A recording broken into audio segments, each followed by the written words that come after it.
Hello guys, today maglilinis tayo ng electric fan.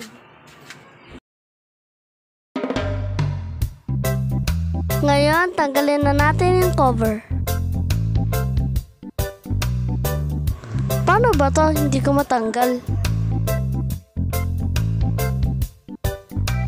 Yun lang pala yun. Tapos, tanggalin na natin yung LC. Alam nyo ba guys, pangarap ko din magkaroon ng eroplano. Kahit hindi ko siya masabi ng tama. Ay nako, ang init talaga ng panahon ngayon. Parang gusto ko mag-swimming. O kaya kumain ng ice cream. Daddy, Mommy, baka naman. Anyways, pagpapatuloy na natin yung paglilinis. Ngayon, brusin na natin ang electric fan. Bibilisan ko na. Baka mapalo pa akin ng mami ko.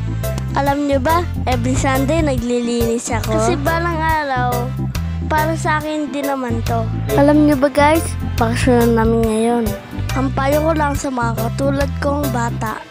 Huwag kayo patamad-tamad. Tulungan nyo ang mga magulang nyo.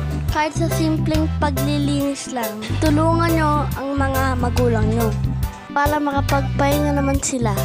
Isa pa, kailangan din mag-aaral ng mabuti. At yung pag-aaral naman natin, hindi para sa kanila, para sa atin.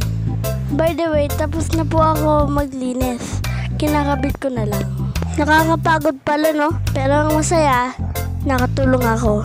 Nabigyan ko ng ngiti ang aking mga magulang. At isa pa, dapat masaya ka sa ginagawa mo. At lagi yung tatandaan. Pag pinapagalitan kayo ng nanay at tatay nyo, huwag kayo magagalit. Kasi tinutuwid lang nila ang ating pagkakamali. Anyways guys, ikakabit ko na yung cover. Ang hirap-hirap na ito. Ayan, tapos na. Buti na lang. Nagutom ako dun ah. Yung merienda ko please. Pag-ready na po. Mission accomplished.